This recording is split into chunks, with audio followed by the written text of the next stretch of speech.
Les damos la bienvenida nuevamente a este auditorio. Muchas gracias por seguir acompañándonos en este Congreso Nacional de Ingeniería. Sigue una de las ponencias también más esperadas y con la que esperamos cerrar con broche de oro, y es Hacia una Colombia inteligente, la adopción de la inteligencia artificial en la ingeniería. Nos acompaña en estos momentos la ingeniera Lola Xiomara Bautista de la Universidad Industrial de Santander. Va ella a abordar los temas de inteligencia artificial en la universidad. También nos acompaña el profesor e ingeniero Leonardo Flores Valencia, de la Universidad Javeriana, y este conversatorio va a estar dirigido por el capitán de fragata, Gustavo Velandia, director de gestión tecnológica de la Armada de Colombia. Entonces ya conocemos la dinámica, tendrán su espacio para poner los puntos y hacer una intervención, y luego haremos un diálogo ameno para despejar todas las dudas. Bienvenidos ponentes, bienvenido moderador. Bueno, muchas gracias. Muchas gracias a todos los que están aquí presentes. Bienvenidos a este panel de inteligencia artificial, que creo que es uno de los más importantes por la temática actual que estamos viviendo en Colombia, en el mundo, en Latinoamérica, y por las oportunidades que se empiezan a presentar gracias a la inteligencia artificial. Es un tema que de alguna manera está moldeando el futuro. El día de hoy, hacia una Colombia inteligente, adopción de la inteligencia artificial. Tengo el honor de compartir aquí panel con primero la doctora Lola Xiomara Bautista, que es la directora de la Escuela de Ingeniería de Sistemas de la Universidad Industrial de Santander. Está en su casa. Muchas gracias por esta hermosa universidad. Es ingeniera de sistemas de la UIS, máster en ingeniería de computadoras de la Universidad de Puerto Rico, doctora en automática y procesamiento digital de la Université Côte d'Azur de Francia. Muchas gracias y bienvenida. Igualmente nos acompaña el doctor Leonardo Flores Valencia, que es profesor titular de la Pontificia Universidad Javeriana, ingeniero de sistemas y magíster en ingeniería de sistemas de la Universidad de los Andes. Es doctor en imágenes y sistemas INSA en Lyon, Francia. Muchas gracias por también acompañarnos. Yo soy el capitán de fragata Gustavo Velandia, director de gestión tecnológica de la Armada. Soy científico de datos del MIT, máster en industria 4.0 y certificado en inteligencia artificial de la Universidad de Harvard. Digamos que la inteligencia artificial está en todo lado. Escuchamos hablar de inteligencia artificial, sobre todo hace un boom de hace un par de años que empezamos a escuchar. Ya se venía hablando, pero es un tema que tiene muchísimos más años, ¿no? Tiene recorrido desde mediados del siglo XX. Principalmente pues tenemos unas bases de la inteligencia artificial que empezaron a sentarse desde los años 50, cuando Alan Turing publicó su libro Computing, Machinery and Intelligence, que pues fue el que trajo el famoso test de Turing, que de pronto para las personas que no sepan cuál es ese test, es poner una persona en una habitación, a la otra habitación hay una persona y una máquina y empiezan a interactuar, y si usted no logra saber si está interactuando con la máquina o con un humano, y la máquina la que está interactuando con usted, pues se dice que esa tecnología pasó el test de Turing. Desde esa época estamos hablando. Posteriormente, pues en el año 1956 es cuando se acopia el término inteligencia artificial, gracias a John McCarthy en la conferencia de Dartmouth. Después pues empezamos a hablar del hype de la inteligencia artificial. Sin embargo, entre los años 70 y 80, precisamente por la falta de capacidad de cómputo, la tecnología no estaba avanzada, vivimos el primer invierno de la inteligencia artificial, 10 años en donde no hubo investigación, porque precisamente no estábamos tecnológicamente listos para empezar a implementar estas tecnologías. Posterior, en los años 80, se empieza a presentar o se presenta lo que es los sistemas de expertos, estos sistemas que empiezan a emular las decisiones que toma el ser humano, y otra vez se retoma un poquitico más la inteligencia artificial, hasta el segundo invierno de la inteligencia artificial, que viene entre los años 1987 y 1993, ya que pues estas soluciones no eran tan escalables, y por esa razón pues volvemos al segundo invierno y se deja de investigar.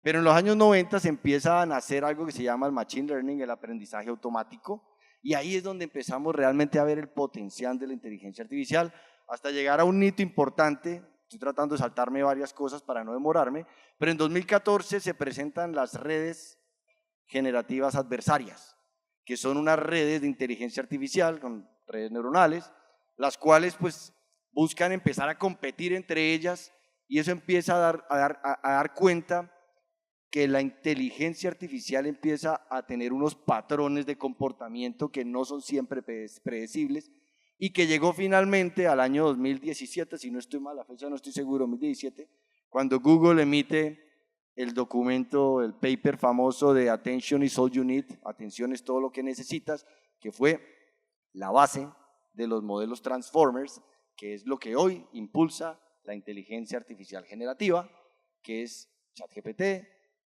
Gemini, etcétera, todo esto que tenemos hoy en día, y la explosión se da en 2022, cuando OpenAI da apertura, democratiza la inteligencia artificial generativa para el uso de todos. Entonces, digamos una línea de tiempo muy rápida de cómo ha pasado la inteligencia artificial, pero es que no solamente ha sido inteligencia artificial, sino también ha sido cambios sustanciales en la sociedad. Y por eso es que toca hablar de las revoluciones industriales. La primera con la máquina de vapor, donde eso generó que empezara a migrar la gente de los campos a las ciudades. La segunda con la fabricación en serie, cuando se empieza, gracias a la electricidad, a generar esas líneas de producción de la industria en los principios de los años del siglo XX. Después viene el microprocesador, el PLC en los años 60, para empezar a automatizar. Y la cuarta revolución industrial, que en el año 2014, 2015, 2016, si no estoy mal, pues se acuñó por Carl Schwab, que fue el fundador del Foro Económico Mundial, en donde habla de la cuarta revolución industrial, que es la que estamos ahora. Muchas personas tienden a decir la inteligencia artificial es la quinta revolución industrial. Yo debato mucho eso porque ya la inteligencia artificial hace parte de las tecnologías de la cuarta revolución industrial. La cuarta revolución realmente son muchas tecnologías que acopian para ayudar a las empresas a ser mucho más productivas, como pues, actualmente lo son gracias a estas herramientas. La quinta revolución, yo soy un creyente fiel que va a venir con la computación cuántica, porque la computación cuántica, cuando empiece la democratización de la computación cuántica, va a cambiar absolutamente todo lo que hacemos, inclusive la banca, porque ninguna clave es segura en la computación cuántica, al menos como están hechas hoy el día. Puede usted tener la supercontraseña, pero fácilmente un computador cuántico en menos de 2 segundos le puede descifrar una contraseña que en este momento puede durar 8 o 10 años de descifrar. Ahí es donde va a venir la quinta revolución industrial. Entonces, esta revolución industrial, la cuarta, tiene una diferencia, y es que en la primera, los países desarrollados eran los que principalmente mandaban la parada, porque usted requería una gran industria para poder hacer máquinas de vapor, para poder industrializar. En la segunda, igualmente para hacer líneas de producción, los países desarrollados nos llevan a nosotros ventaja. En la tercera, no estamos en capacidad de crear microprocesadores todavía, nos llevan ventaja. Pero en la cuarta revolución industrial hay una diferencia. Y es que la cuarta revolución industrial es la revolución del conocimiento. Y ustedes se dan cuenta, ya en este momento aquí en Colombia, hay empresas, hay personas que están desarrollando herramientas de inteligencia artificial al mismo nivel que otros países ya que nos llevan muchísimos años de desarrollo. Hay que aprovechar esta cuarta revolución industrial, la revolución del conocimiento.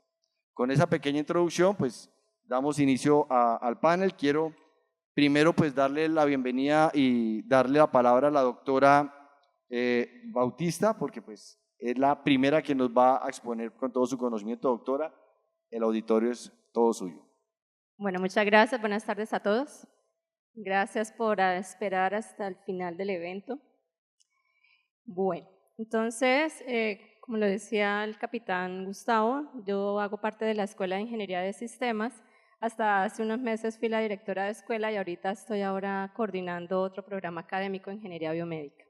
Entonces, esta charla la quise orientar desde el punto de vista de lo que estamos haciendo aquí en la universidad como formadores de profesionales, ciudadanos, que tienen todas estas habilidades, o sea, para que se preparen para las habilidades que necesitan para el mundo que se les aproxima dentro de 4 o 5 años. ¿Cómo hacemos para adivinar cuál va a ser ese futuro? Pues ahí es donde tenemos el reto de nosotros como ingenieros que estamos formando otros ingenieros. Entonces, aquí precisamente como lo mencionaba el capitán, estamos viviendo la cuarta revolución industrial y desde el año pasado en el Foro Económico Mundial se estableció el concepto de la educación 4.0. La educación 4.0 no solamente tiene que ver con lo que es usar masivamente la tecnología en apoyo para la educación, sino cómo ese conocimiento de la tecnología lo abordamos y lo apersonamos para cualquier persona, pues para cualquier miembro de la sociedad, independientemente de si sea formado tecnológicamente o no, todos deberíamos estar en la capacidad de apropiar la tecnología. Con este concepto de educación 4.0 queremos nosotros desde la universidad, es que se pueda transmitir habilidades, destrezas, actitudes y valores para el futuro. Digamos que ya precisamente como tenemos una gran disponibilidad de tecnología, aprender esta tecnología ya se nos facilita un poco más, pero nos hemos descuidado y hemos visto que nuestros profesionales de repente no son todavía hábiles o no tienen ciertas destrezas para enfrentar esos retos que no son necesariamente tecnológicos. También como universidades o como programas en formación, ¿cómo podemos mejorar la efectividad en la formación de esas habilidades? ¿Cómo podemos innovar en las metodologías de enseñanza, experiencias de aprendizaje y agilizar procesos administrativos? Eso es algo que, una de las ventajas que tenemos ahorita precisamente por ese momento que estamos viviendo, de que pues bueno, no necesariamente todo lo vamos a resolver con inteligencia artificial. Hay mucha otra tecnología que lleva muchos años vigente y pues seguirá siendo vigente. Pero como si nos apoyamos en esos nuevos algoritmos y en esas nuevas estrategias inteligentes, pues podemos mejorar nuestra labor docente también. En la parte de formación, los profesores no solamente estamos dedicados a la docencia, al salón de clase y a tener las horas de docencia, también debemos asumir labores administrativas y labores de investigación. ¿Cómo nos apoyamos con estas herramientas para agilizar esos procesos que pueden ser ya rutinarios, repetitivos y que pues puedo dedicarle tiempo a buscar otras estrategias y a acercarme más al estudiante? Esa es precisamente una de las cosas que me parece interesante de esta aproximación de la educación 4.0 y es que es volver la educación más humana, o sea, nos estamos apoyando en máquinas con mucha más capacidad de memoria, más recursos de procesamiento y ya que tenemos esa capacidad tecnológica, pues ahora acerquémonos y sigamos siendo más humanos. Eso es lo que queremos nosotros en nuestro objetivo de formación. Por lo tanto, ese rol de la inteligencia artificial es mejorar la labor del docente, más no reemplazarla, porque en muchos espacios se ha escuchado ese temor de que, bueno, ya lo que hace una persona, un profesor, pues lo va a poder reemplazar un bot que le va a estar respondiendo preguntas al estudiante. Y pues eso nunca va a pasar. La relación pedagógica, la relación de que yo transmito lo que sé y se lo transmito de cierta manera al estudiante es lo que hace la diferencia. Precisamente las máquinas nos arrojan grandes cantidades de información, pero ¿qué hago con esa información? ¿Cómo se la transmito a otra persona y cómo la uso de manera apropiada? Es la diferencia que hacemos los educadores. Entonces, estamos acá en la universidad precisamente pensando en esta parte de atender las necesidades de los estudiantes. O sea, ¿qué pasa con esa nueva realidad que están viviendo estos muchachos, el mundo que van a vivir en unos cuantos años y cómo ese conocimiento que puedo tener del rendimiento del estudiante me ayuda a mí a mejorar mi labor como docente y por lo tanto a darle otras herramientas que él no conoce, que tiene un talento que de pronto él todavía no conoce y yo se lo puedo ayudar a desarrollar. Entonces, en ese reporte que hubo del Foro Económico Mundial del año pasado, se listaron este conjunto de habilidades que se llamaron las habilidades para el futuro. La parte azul clara tiene que ver con lo que es la caja de herramientas que nosotros tenemos en la universidad Y aquí, ya que tenemos en este espacio ingenieros que son empresarios, que son empleadores de futuros talentos, ustedes también tienen la oportunidad de ser formadores en estas habilidades, porque el conocimiento nunca acaba. La habilidad de aprender continuamente es lo que nosotros debemos mantener para toda la vida. Y el aprendizaje no termina el día que recibimos el diploma de profesional. Al contrario, de ahí en adelante sigue formándose ese conocimiento y mucho de ese conocimiento que precisamente ustedes generan en sus empresas, pues es lo que debe seguirse masificando. Entonces, habilidades como que somos ciudadanos globales, ya eso es una realidad, no lo podemos negar, ciudadanos del mundo exacto, y pues precisamente con lo que nos sucedió con la pandemia, todas las herramientas de comunicación remota, pues eso ya es trivial. Fomentar la innovación y la creatividad, seguir fomentando las habilidades tecnológicas y sobre todo las interpersonales. Las habilidades de la derecha es lo que nosotros ayudamos a promover desde la formación de la universidad. Entonces, poder tener aprendizajes personalizados a través de la inteligencia artificial, pues podemos hacer ya analítica de datos de los registros históricos de los estudiantes y poder ver el progreso de ellos, ver el perfil del estudiante, cómo se va desarrollando en sus competencias. Una segunda parte que es aprendizaje accesible e inclusivo. O sea, tenemos más disponibilidad de poner recursos abiertos para todas las personas. Ya conocemos todas las plataformas, Coursera, Udemy, Platzi, todas estas plataformas están divulgando masivamente conocimiento y nos falta hacerlo más inclusivo todavía. Y acá en la universidad estamos reflexionando sobre eso. ¿Qué hacemos con la inclusión? Porque hay diferentes tipos de aprendizajes, cada persona tiene una realidad diferente en su vida y eso hace que aprenda de una manera diferente. Aprendizaje colaborativo y basado en problemas, esa es una de las habilidades más importantes y no solamente nosotros como ingenieros que trabajamos alrededor de proyectos y que tenemos que trabajar en equipos, sino es un modelo de aprendizaje que ya se vuelve universal para todas las profesiones. Y finalmente, como les decía hace un momento, el aprendizaje para toda la vida, centrado en el estudiante. Aquí también en la universidad estamos reflexionando sobre ese modelo pedagógico, centrado en el estudiante, más no en el contenido, porque nosotros fuimos formados en la época donde todavía lo que le importaba al profesor es darle a uno todas las fórmulas, los teoremas, todo lo que estaba en el libro grande de biblioteca, y de alguna manera uno aprendía y eso porque eso le va a servir en algún momento.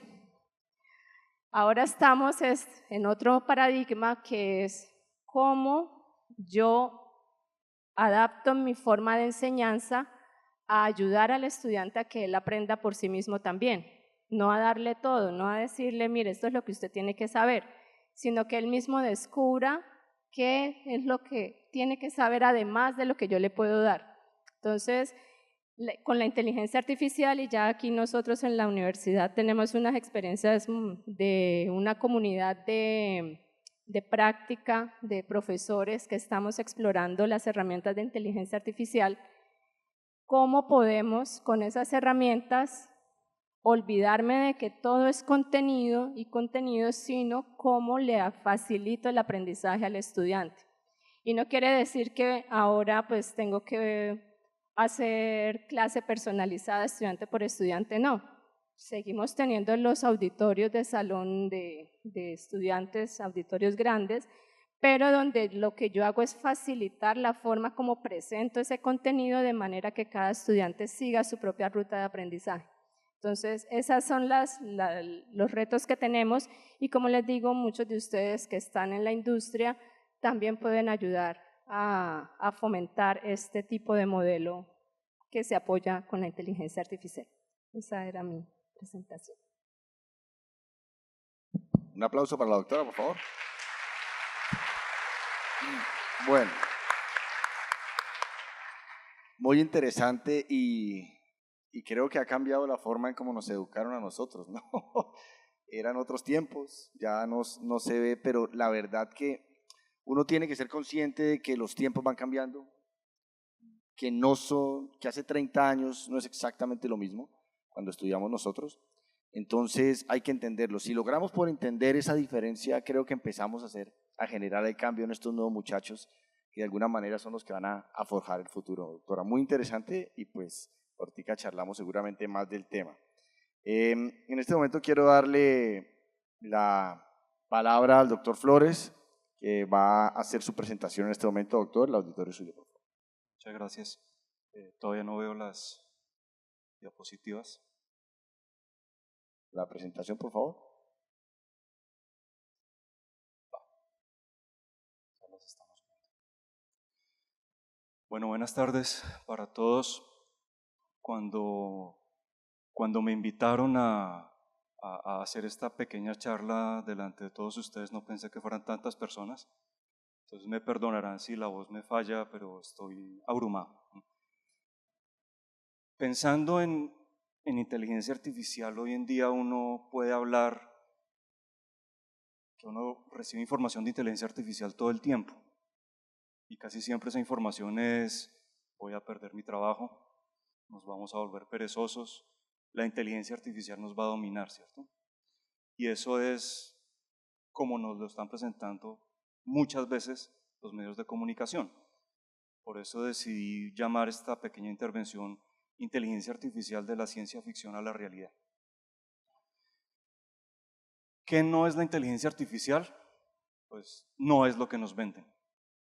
No son robots que nos van a dominar, no son espacios virtuales donde nos vamos a volver inútiles, no es nuevos intereses personales y nos vamos a alejar todos los seres humanos. Eso no es la inteligencia artificial. Como lo decía el capitán Belandi hace un rato, la inteligencia artificial lleva mucho tiempo. Y a mi modo de ver, empezó con estos tres señores. Seguramente ustedes conocen al primero, al señor Alan Turing, porque recientemente ha habido mucho entrada en los medios masivos, cines, películas acerca de ese señor, que realmente ayudó a ganar la Segunda Guerra, descifrando eso que se llama el código Enigma. Pero el verdadero impacto del señor Alan Turing en la inteligencia artificial fue el juego de la imitación, que es básicamente la prueba de Turing. Si yo me siento a charlar con una máquina y después de un rato me doy cuenta que no estoy charlando con una máquina, la máquina pasa el test de Turing. Aquellos de ustedes que ya hayan, entre comillas, jugado con ChatGPT, seguramente pensarán: ChatGPT pasa el test de Turing. Y efectivamente, esos modelos como ChatGPT, Gemini o Llama pasan el test de Turing. Entonces, ¿nos van a dominar hoy en día las máquinas? ¿Nuestros psicólogos van a ser máquinas? ¿Los abogados ya pierden todo el sentido porque ya una máquina puede resolver esos problemas?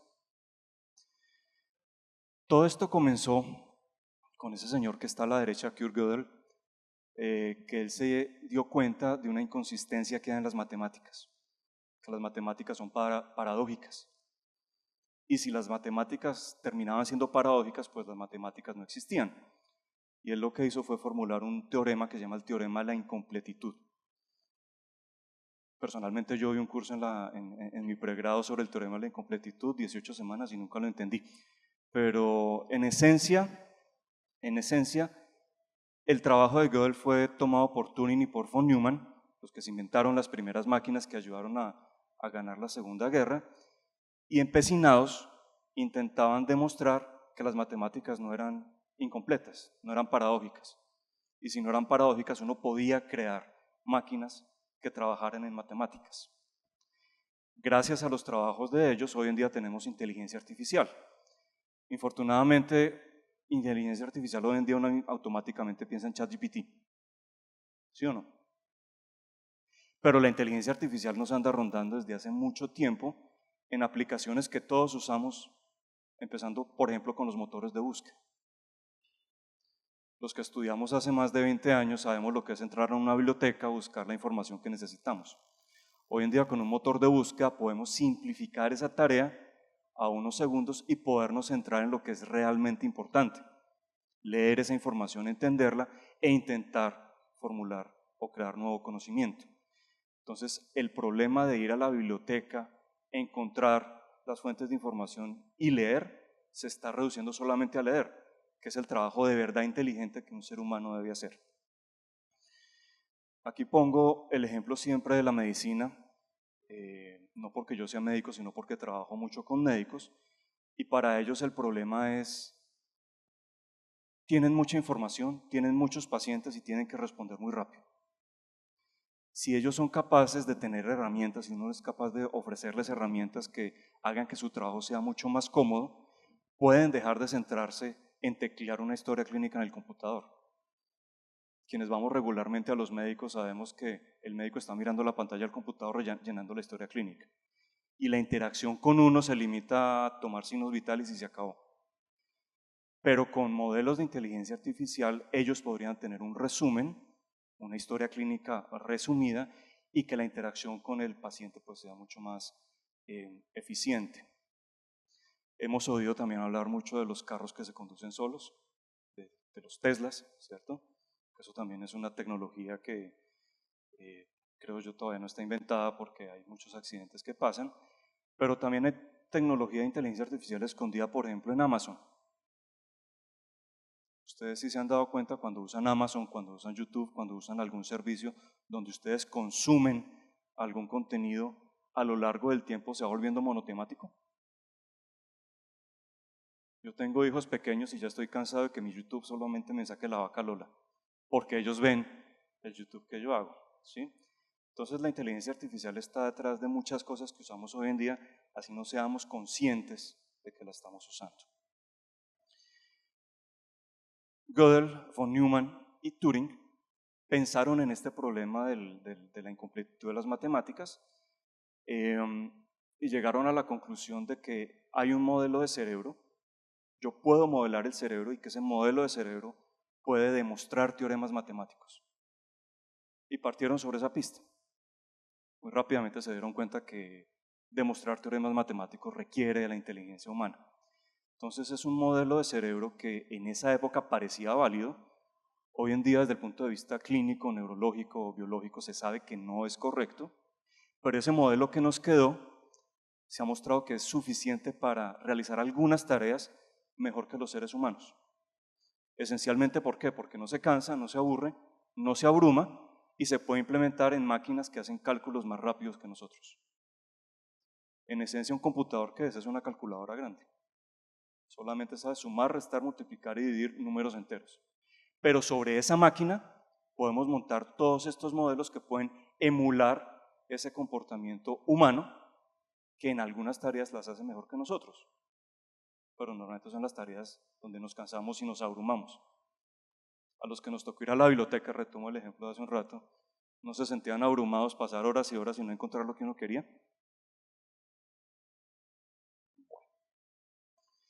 ¿Cómo estamos en Latinoamérica respecto a la inteligencia artificial? A veces uno cree que la inteligencia artificial es algo que se desarrolla en Asia, en Europa, en América del Norte y por aquí no hacemos nada. Pero sí hacemos cosas. Hay avances latinoamericanos de la inteligencia artificial y existe un índice latinoamericano de inteligencia artificial.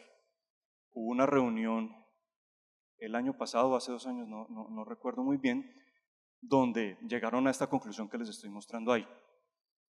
La inteligencia artificial, permítanme lo leo, puede contribuir enormemente a la transformación de los modelos de desarrollo de América Latina y el Caribe para hacerlos más productivos, inclusivos y sostenibles. Pero para aprovechar sus oportunidades y minimizar sus potenciales amenazas, se requiere reflexión, visión, estrategia.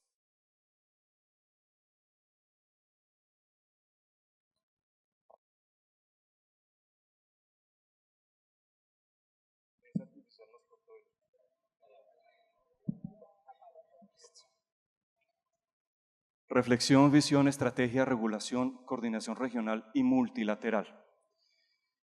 Si uno mira qué dice Europa de la inteligencia artificial, dicen cosas muy parecidas. Qué dice Asia, también dicen cosas muy parecidas. Parece el cuento de hadas o la utopía donde queremos llegar, ¿sí? Y este índice de inteligencia artificial, particularmente para Colombia, nos pone en el 6º lugar de la región, con un 47.62 puntos sobre 100, de qué tan preparados estamos como país para hacer esa revolución de inteligencia artificial. Es un porcentaje bajo comparado con el primer lugar con Chile, pero nos pone a mitad de la tabla, y hay una cosa que me llamó mucho la atención y es esta. Colombia es el país más avanzado en regulación, en políticas, en qué debemos hacer con esto de la inteligencia artificial para no ir a lastimar, entre comillas, a la sociedad. ¿Listo? Pero hay que seguir trabajando.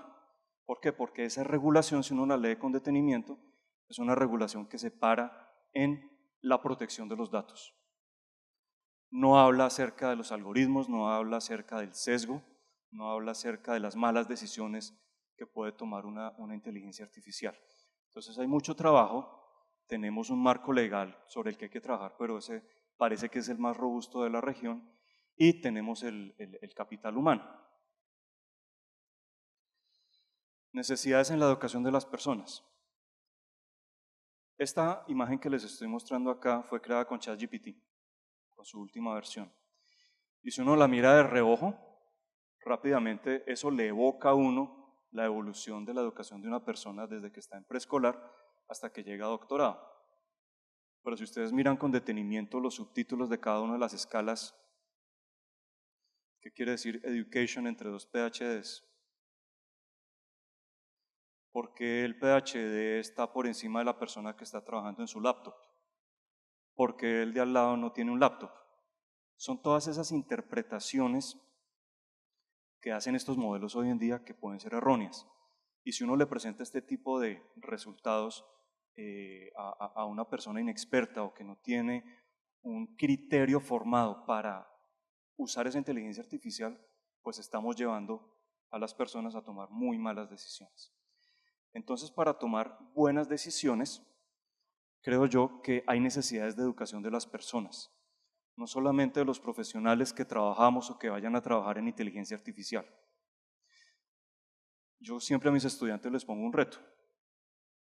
Piensen ustedes en qué campos de la actividad humana impacta la inteligencia artificial. Después de que pasan un rato pensando, les cambio la pregunta, que es mucho más fácil de solucionar. Díganme ustedes ambientes de desarrollo humano donde no se usa un computador. Ahí no se puede usar la inteligencia artificial, en todos los demás sí. Entonces, un abogado, un médico, un arquitecto, cualquier persona que tenga acceso a un computador y que requiera un computador, eventualmente va a usar herramientas de inteligencia artificial. Para usar esas herramientas de forma responsable, una persona tiene que entender que es una función inyectiva y biyectiva. Hace un rato les dije que no me gustan las matemáticas, pero no, sí me gusta. Entonces comienzo a hablar de cosas raras. Sesgo, sobreajuste, unicidad de una solución, complejidad algorítmica, dificultad de implementación, recursos físicos y validez ética, moral y técnica. Esos son conceptos que pueden sonar muy abstractos, pero en realidad son muy sencillos. Funciones inyectivas y biyectivas es entender que la inteligencia artificial es una caja negra que yo le pongo entradas y me genera salidas. Y esas salidas pueden estar sesgadas. Y yo tengo que tener el criterio suficiente para saber si acepto o no ese sesgo, si acepto o no esos errores para yo, ser humano, tomar decisiones. Y ese sesgo puede venir por un sobreajuste o por una falta de unicidad de la solución. Es decir, yo tengo que entender cómo fue el proceso de entrenamiento. Si hablamos de inteligencia artificial, pues por detrás podemos hablar de un entrenamiento que pudo estar fallido, que pudo ser fallido, o que pudo ser fallido, pero finalmente puede ser usable. Si yo entiendo eso, no tengo que ser el genio de la inteligencia artificial, pero sí saber qué tan responsable puedo ser en el uso de ese tipo de aplicaciones. Complejidad algorítmica, dificultad de implementación y recursos está relacionado con, ¿será que me desespero esperando 8 años a que la inteligencia me rompa un password? Entender por qué se demora 8 años. Entender por qué un videojuego, por ejemplo, se demora tan poco en responder, pero romper un password es tan demorado. ¿Listo? Para eso, creo yo que se debe proponer que desde nivel preescolar hasta nivel universitario, independientemente de la profesión o de la actividad de la persona, hay que entender cálculo básico, funciones, derivadas, mínimos y máximos, que tampoco son conceptos muy difíciles para un ser humano de entender. Álgebra lineal básica, ciencias de la computación.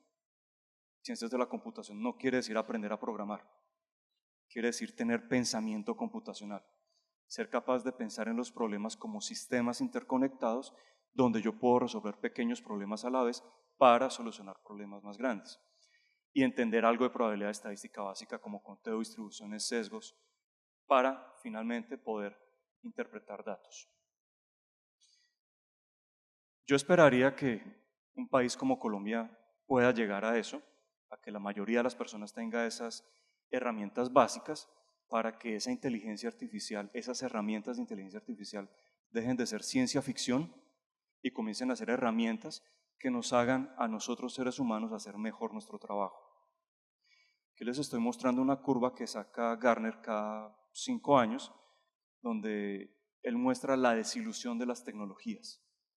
Esta fue la curva del año pasado respecto a la inteligencia artificial. Según Gartner, estamos aquí en el pico de las esperanzas.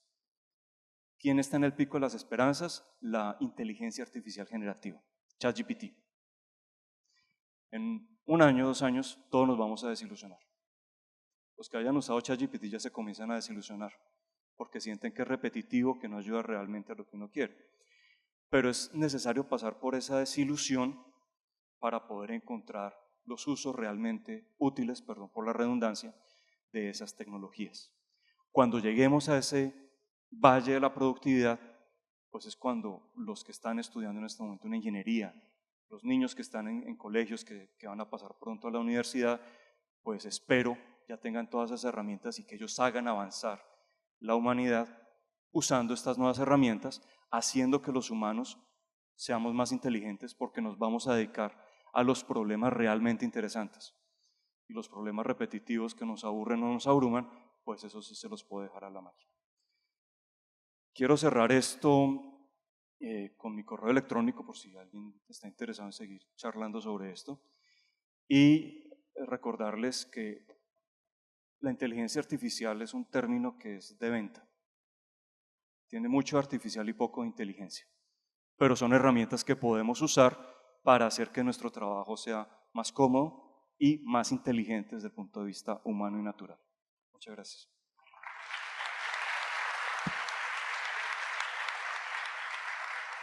Muchas gracias, doctor, por su excelente presentación. Bueno, vamos al final de esta tertulia que vamos a tener ahorita, a dar espacio para 3 preguntas para que los muchachos o las personas que están aquí, que quieran de pronto interactuar con nuestros invitados, pues lo puedan hacer para que vayan pensando sus preguntas.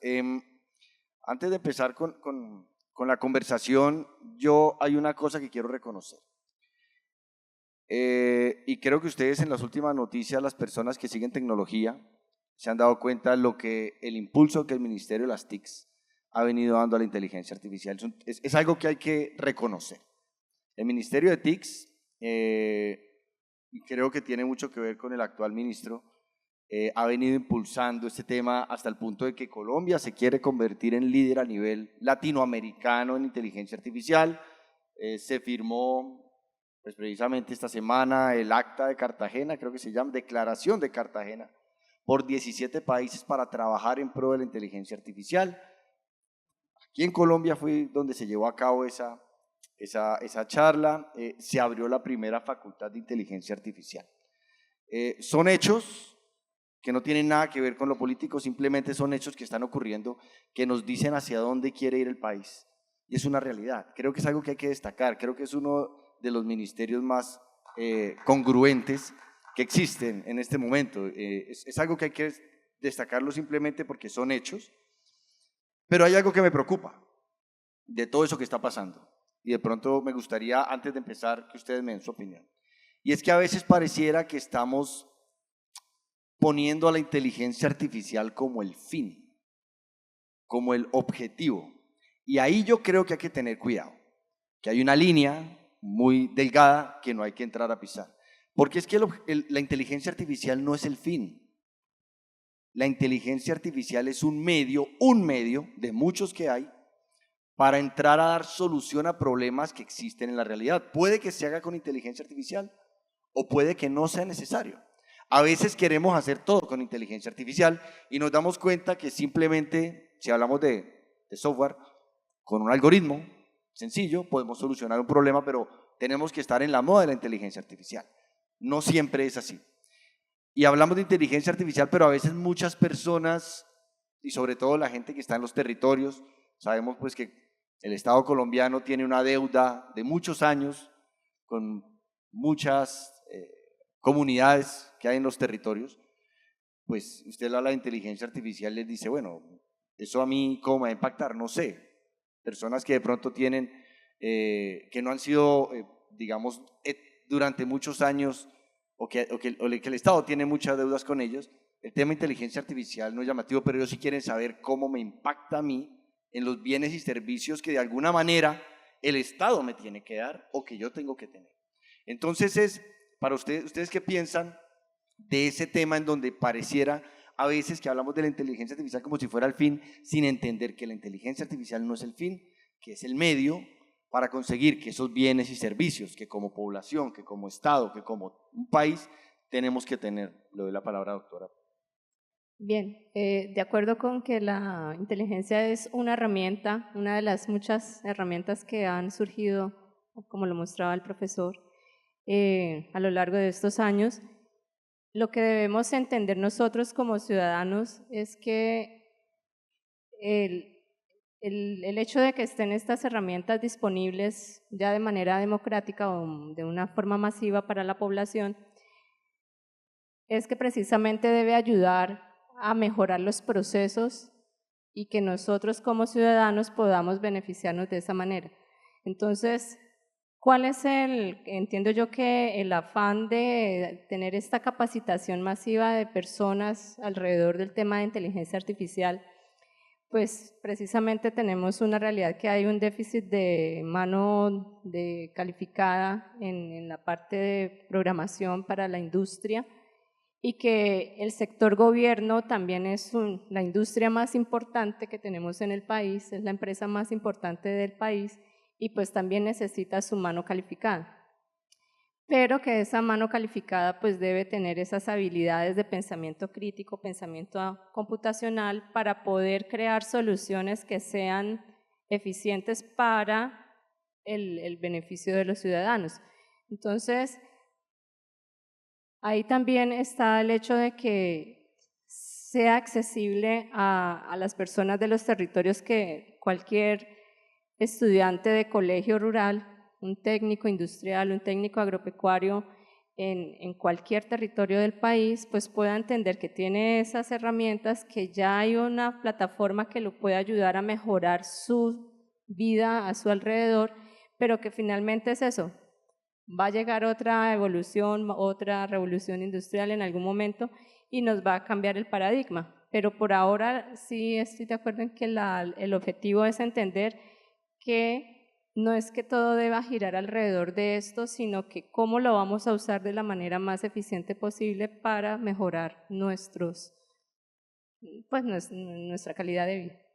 Doctora, muchas gracias, doctor. Gracias. Pues sí, efectivamente, quiero recalcar que estas herramientas son un medio, no un fin. Uno se equivoca si piensa que esto es un fin porque uno llega a cosas feas de verdad. Policías que toman malas decisiones y pueden pasar cosas feas en la calle. Para el común de las personas, hoy en día acceder a herramientas de inteligencia artificial es relativamente sencillo, sobre todo porque hoy en día casi que todos tenemos un computador en nuestros bolsillos, ¿cierto? Tenemos un celular y los modelos son lo suficientemente livianos que cualquiera los puede usar. En un país como Colombia, yo creo que si facilitamos el acceso de todas las personas a un teléfono celular, llamémoslo decente, uno puede comenzar a formarse y entender y ser el formulador de las soluciones. Nosotros desde la academia nos pueden ver como los bichos raros que sabemos de todas estas cosas y desarrollamos cosas extrañas, pero los que tienen los problemas son las personas que cultivan papa, son los que cultivan flores, los que cultivan frutas, el marino que está en alta mar que tiene que encontrar las coordenadas de un naufragio. Ellos son los que tienen las necesidades y los que las pueden formular muy fácil. Y si se pueden acercar a esa tecnología que hoy en día es muy barata, casi que todos aquí tenemos un teléfono celular inteligente, ¿cierto? Podemos formular esas inquietudes y con el gobierno, ojalá que el enlace con la academia, con centros de investigación, con empresas, sea más robusto para que esas soluciones se puedan generar. Los que tienen las ideas de la próxima aplicación de inteligencia artificial, la verdad no somos los ingenieros, son las personas que día a día están sufriendo con tareas repetitivas, aburridas, abrumadoras, etc. Entonces, tiene que ser un medio y no un fin. Gracias, doctor. Para la siguiente parte, entonces, unas preguntas que voy a hacer, las discutimos y tratamos de sacarla en el menor tiempo posible para darle espacio a las preguntas del público. Primero, la doctora Bautista. Sabemos que la universidad pública es el faro de oportunidades para todos. Es el faro de oportunidades inclusivas para las personas, para los jóvenes, inclusive que en algunos casos no tienen los recursos para obtener educación de calidad. ¿De qué manera en este caso la UIS se encuentra preparando a los jóvenes de hoy para los retos y desafíos que se van a encontrar en el mundo laboral gracias a esas nuevas tecnologías, en especial a la inteligencia artificial? Bueno, sí, el reto que tenemos, sobre todo por ser universidad pública, es muy grande, sobre todo que venimos de un par de años en que se está recibiendo el beneficio de matrícula cero, precisamente para ampliar la cobertura de personas que normalmente no tenían cómo pagar, a pesar de que fuera una universidad pública, no tenían cómo pagar una matrícula y poder culminar sus estudios. Muchos lo empezaban y no lo podían terminar. Dado eso y que pues ya ese factor de preocupación económico que pueda tener una familia de mandar a estudiar su hijo una carrera profesional, nosotros aquí lo que estamos precisamente tratando es de que la universidad se articule con el sector externo a través de no solo la investigación, sino también de la extensión. Y en los programas de pregrado especialmente estamos fomentando bastante el relacionamiento con las prácticas empresariales. De esa manera, precisamente los estudiantes van a ese escenario de la vida real a adquirir esas habilidades que los va a permitir a cuestionarse qué les falta por aprender y qué soluciones nuevas pueden proponer. ¿Y las empresas reciben bien a esos muchachos para tratar de guiarlos en ese sentido? Claro, sí, la ventaja de tener un estudiante en ese proceso de formación que normalmente le va a tomar 2 periodos académicos completar ese proceso, pues es donde el estudiante puede poner a funcionar o a proponer un proyecto que para una empresa puede ser riesgoso dedicarse, o sea, sacar a un ingeniero de su escenario de trabajo completo y le puedo dar esa opción de aprendizaje al estudiante para que proponga algo interesante. Entonces, mucho de eso es lo que puede ser el capital de riesgo que yo puedo poner en juego para que, bueno, un chico que está en formación, que es bueno, que tiene buen rendimiento académico, nos pueda ayudar con una solución que no nos da el tiempo porque tengo que trabajar para atender al cliente, ¿sí? Entonces, de esa manera, esa es una de las maneras que tenemos también, como les decía, con proyectos de extensión nosotros estamos fomentando bastante involucrar a los estudiantes en los proyectos de investigación y de extensión que hacen los grupos de investigación y de esa manera también tienen otra visión del mundo real, ¿sí? Que es proponer problemas que de pronto todavía no son realizables, no están todavía latentes Potenciales. sí, potenciales. Entonces, también con la investigación, pues es fomentar esa habilidad de indagar, cuestionarse, no creerle todas las herramientas, O sea, y precisamente, por lo menos en ingeniería de sistemas, en la línea que tenemos de asignaturas de inteligencia artificial es precisamente eso, o sea, proponga sus propios métodos y sus propios algoritmos, no necesariamente esté dependiendo de lo que viene, de lo que está prefabricado, sino proponga algo interesante, algo novedoso. Entonces, esas habilidades son con las que ellos salen a proponer cosas, a crear sus propias empresas y pues dar unas nuevas soluciones que de pronto para el momento en el que estamos, algunas empresas no logran ya llegar a ese punto. Perfecto, doctora, muchas gracias. Interesante todo lo que está haciendo la UIS y felicitaciones por ese trabajo. Doctor, tomando un poquitico unas palabras de su presentación, que es un tema interesante porque se concatena mucho con lo que la doctora decía, el tema del sesgo. Creo que es interesante porque, a diferencia de antes, cualquier persona puede mejorar, por ejemplo, un modelo existente. Un muchacho de la universidad de segundo, tercero, cuarto semestre coge un modelo que se sepa que de alguna manera está sesgado y lo puede solucionar y llevar a la industria a aplicar. Esa es la ventaja precisamente de la inteligencia artificial y de esta cuarta revolución industrial. Pero la pregunta que quería hacerle es que la academia es la base de la investigación, el desarrollo y la innovación de la sociedad colombiana. Y siempre lo ha sido y ojalá que lo siga siendo.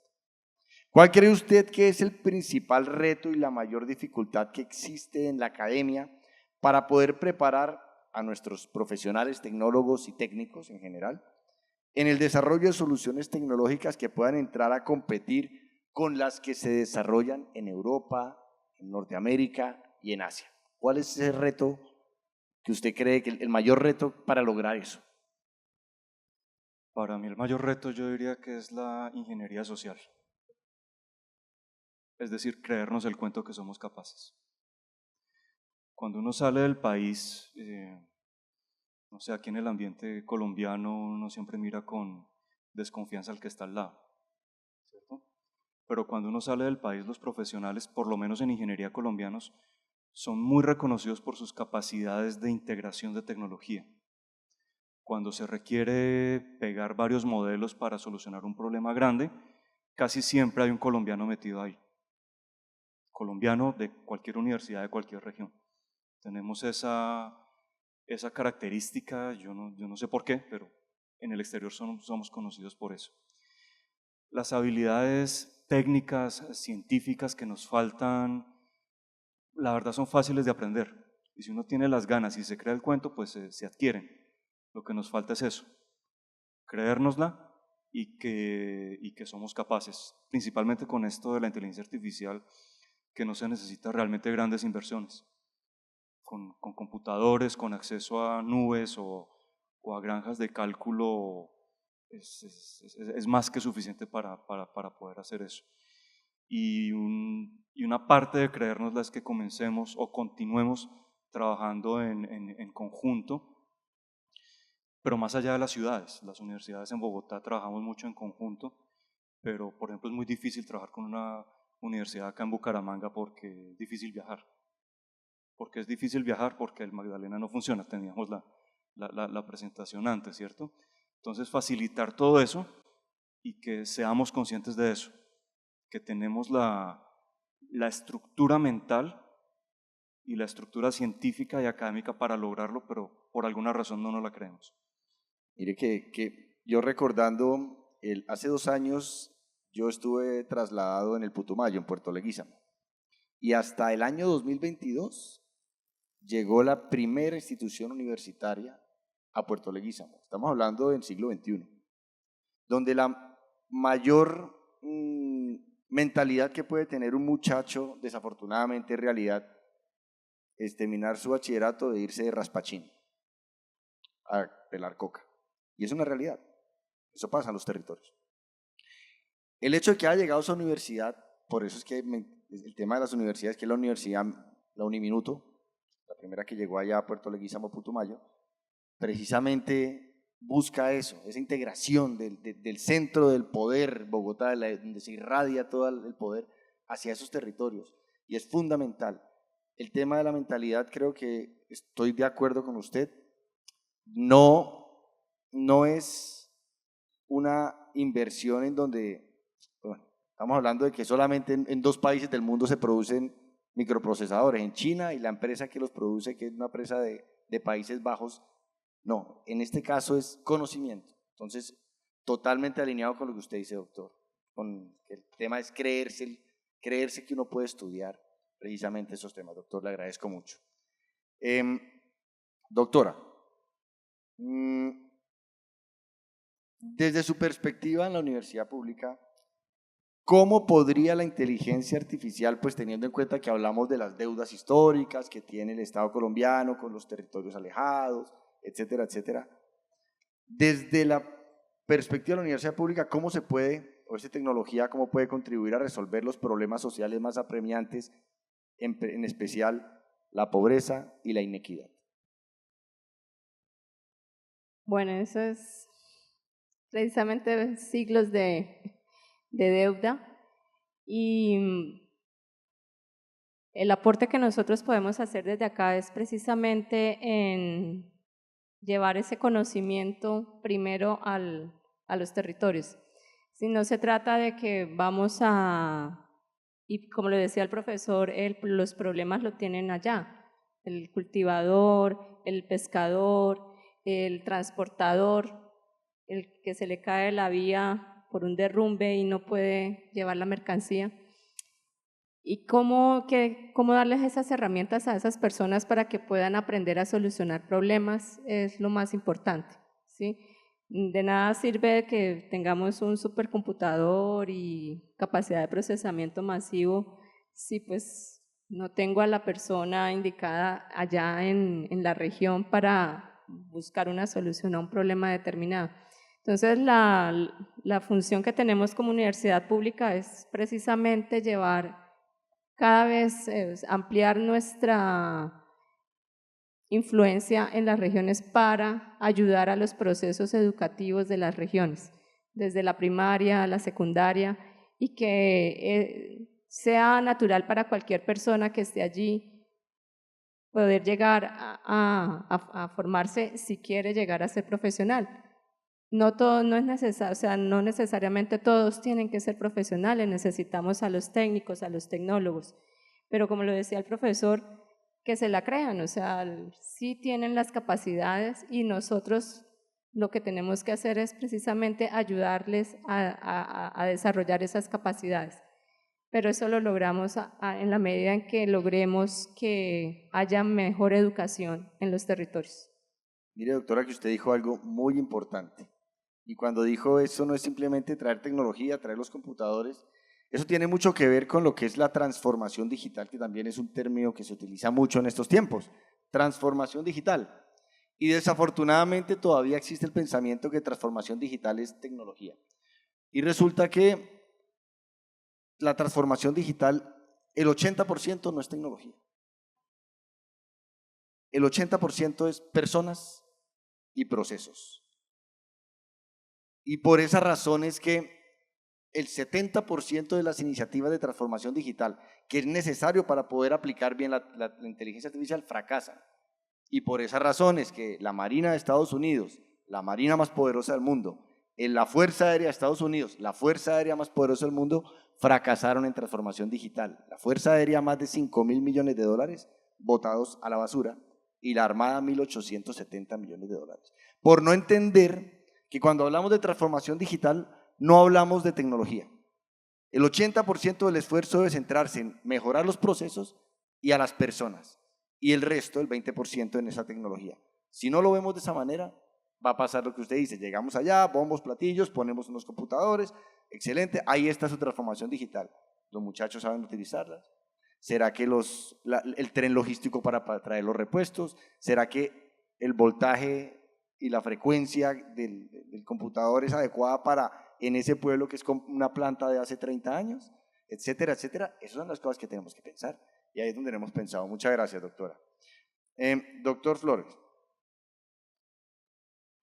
Última pregunta y pasamos al público. Gracias. ¿Sí? ¿Nos están echando? Bueno. Una pregunta al público. Rápido y una pregunta. Claro, Al menos, porque ya prometí, no puedo quedarme yo sin. Listo, doctor Flores. La ética es el pilar fundamental para la aplicación responsable de la inteligencia artificial. La ética. ¿Qué rol deben jugar las universidades en la regulación y ética del uso de la inteligencia artificial en Colombia? Esa es la pregunta más difícil siempre. Para mí está relacionado con el verbo poder. La inteligencia artificial, yo tengo que hacerme la pregunta del ¿puedo implementarla desde dos puntos de vista? Puedo, desde el punto de vista científico, técnico y metodológico, y puedo desde el punto de vista ético. Y a veces el poder ético, por lo menos para mí como ingeniero, no es tan claro. Las facultades de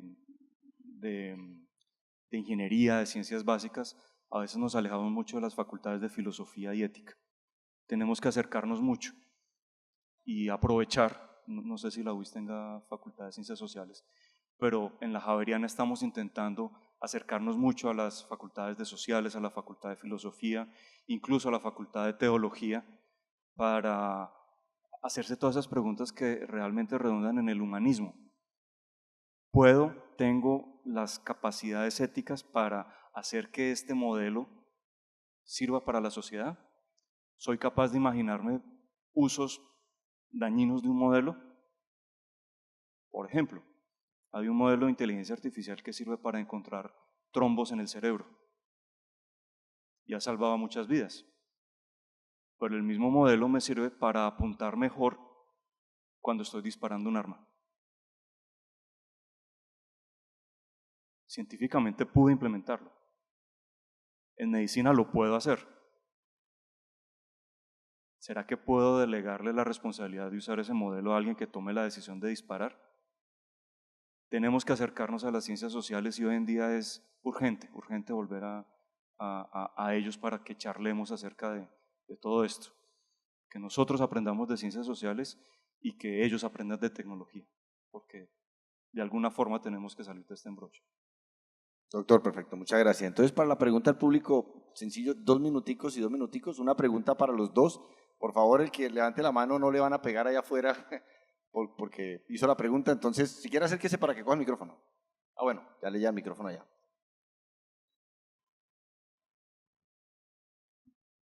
Buenas tardes. Doctores, ¿será que no estamos encaminándonos hacia eso? Hacia esa imagen que mostraste en un principio que no era inteligencia artificial. ¿Será que no vamos de a pasitos pequeños o medianos hacia allá? ¿Será que nos damos paños de agua tibia cuando nos da miedo hablar sobre que vamos a ser reemplazados? ¿Será que la humanidad no puede ser programada y tener profesores y doctores de máquinas haciendo esa función? Tenemos que hablar de seguridad nacional. Si pensáramos que eso es posible, ¿cómo ve el desarrollo de la inteligencia artificial de aquí a 50 o 100 años? ¿Y cómo les gustaría que fuera? Con la tecnología que tenemos hoy en día es muy difícil. Cuando terminé mi charla dije que esto tiene mucho de artificial y poco de inteligencia, porque esos modelos no son creativos, no tienen empatía o antipatía en su caso, y no son capaces de crear nuevas ideas, no tienen inspiración. Los modelos que conocemos hoy en día de cierta forma lo que hacen son promedios de todo el entrenamiento que tenemos, precisamente porque están basados en modelos cerebrales que no son válidos. Así se programa explícitamente una inteligencia artificial para tener respuestas éticamente cuestionables, se puede detectar muy fácil que el patrón son respuestas éticas cuestionables. ¿Sí? Es muy difícil que tengan esa inspiración y lleguen a conclusiones que nos puedan quitar el trabajo. En 50 años, de pronto nos vamos a enfrentar a un problema, efectivamente. Neurológicamente hablando, parece que el cerebro funciona con bases de física cuántica. Cuando tengamos computadores cuánticos, vamos a tener inteligencia artificial cuántica. qué tan rápido esos modelos cuánticos van a acercarse a lo que conozcamos del cerebro en ese momento. Ahí está la gran pregunta abierta. Yo creo que es por eso que hay que apurar nuestra relación con facultades de filosofía y ética, para que en el momento en que la tecnología pueda emular realmente cómo funciona el cerebro, en ese momento ya deberíamos tener muy claro qué es creatividad, qué es inspiración, qué son esas cosas que le falta a la tecnología de hoy en día para comenzar a asustarnos. Por eso es que hay que trabajar muy pronto con eso. Muchas gracias, doctor. Doctora, ¿tu opinión? En uno de los libros de Isaac Asimov, el libro termina con una frase que dice, y se hizo la luz. Y Isaac Asimov fue un escritor de ciencia ficción que era principalmente ciencia ficción de tecnología. Y precisamente él en ese libro plantea como la paradoja de que pudiéramos estar viviendo en un mundo que, así como en la película de Matrix y demás, Terminator, una simulación donde alguien despicha un botón y se hace la luz. Precisamente como lo dice el profesor, pues en este momento todavía no estaríamos en ese punto. Faltan, yo creo que de lo que nos tenemos que preocupar precisamente es de lo que estamos viviendo como sociedad, los problemas que tenemos alrededor, la sostenibilidad de nuestro planeta. Creo que son problemas mucho más interesantes en los que debemos pensar, que la tecnología en algún punto los va a... Precisamente ahí también hay un ciclo vicioso de que pues a más tecnología, más consumo de energía, más disipación de calor, calentamiento global, pero precisamente tenemos los otros problemas que no necesariamente son por el hecho de tener la tecnología, sino por la forma como actuamos como seres humanos. Perfecto, doctora, muchas gracias. Quiero agradecerle a la doctora Lola Xiomara Bautista, directora de la Escuela de Ingeniería de Sistemas de la UIS, y al doctor Leonardo Flores Valencia, profesor de la Universidad Javeriana, por esta muy interesante charla y presentación que tuvimos. Les pido por favor un aplauso para nuestros panelistas. Y muchas gracias a ustedes por su asistencia, muy amable.